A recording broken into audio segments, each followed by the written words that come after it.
糟糕的灯光、拙劣的表演、无聊的对话、可怕的音乐和大量的性行为。色情可以是一个非常敏感的话题，因为有很多不同的意见，无论喜欢还是讨厌它，我们都可以像其他人一样认可这一观点。看色情作品会对一个人的大脑产生影响，但是会产生什么影响呢？每个人需要多长时间看一次呢？这支影片就让我们深入科学的世界来解释色情对一个人的大脑做了什么。可能的影响，当一个人想到色情片时，可能会想到70年代的粗毛地毯和披萨男孩的情节，但当我们想到色情片时，禁忌这个词就会出现在脑海中。事实上，一个人看色情片曾是一件被鄙视的事情，从来不会被提起。我们知道，就像伏地魔的名字一样，天啊，我怎么说出来了？如今这已经不再是一个显而易见的问题了。随着互联网的兴起，色情片就像大多数其他内容一样，变得更容易被看到。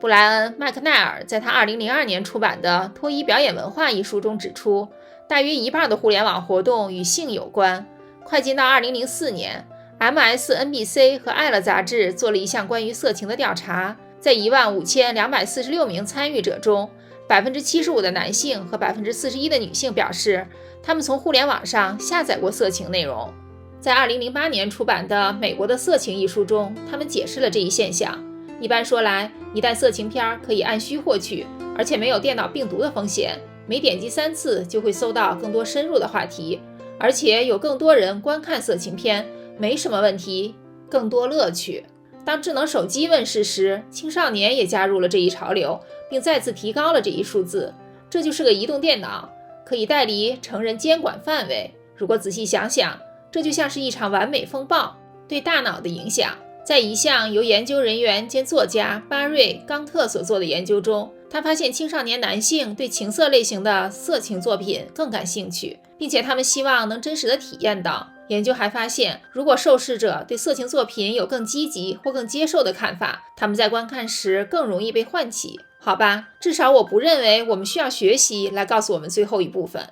帕特里克·费根博士编写了关于色情作品对已婚有家庭人士影响的研究。通过研究，费根发现色情作品可以改变一个人对性的观点或看法。他还指出，经常看色情片的男性对卧室里一些有趣和奇怪的东西有更高的容忍度。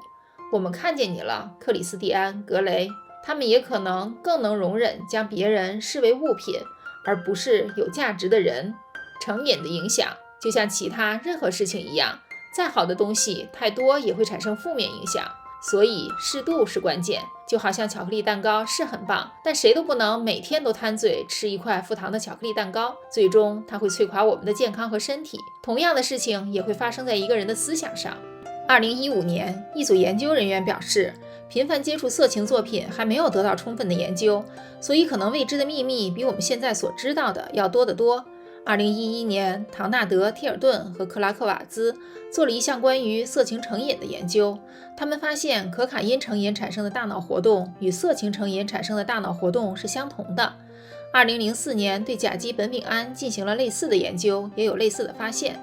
假设你是一个有购物瘾的大妈，总是同时在亚马逊或家庭购物网站上订购商品，你的大脑可能也会有点像这样的活动。也不全是坏事儿。我们知道关于这个问题的信息有限，而且大多数听起来真的很糟糕。所以加里·威尔逊在2016年出来提醒我们不能只是说，哦，你看色情片，你把人视为东西，是垃圾人。不，停，小宝贝儿，我们发现，我们看到过度使用色情作品的极端负面影响时，同一个人也会表现出精神疾病的证据和迹象。所以可能还有其他原因可以解释为什么这个人会用色情来为消极的性偏好辩护。同样在2016年，有人进行了另一项关于接受色情和婚姻的研究。那么对于我们其他人来说，你对你的配偶看色情片有什么看法？在这项研究中，研究人员发现，大多数夫妇在订婚时都不介意他们的配偶看色情片，也许不一定需要在同一时间、同一房间，但你们看了片子。可以肯定的是，研究中的妻子对色情片持积极态度，因为这是他们衡量性满意度的一种方式。看到喜欢的东西就去试试，也许是个好时机。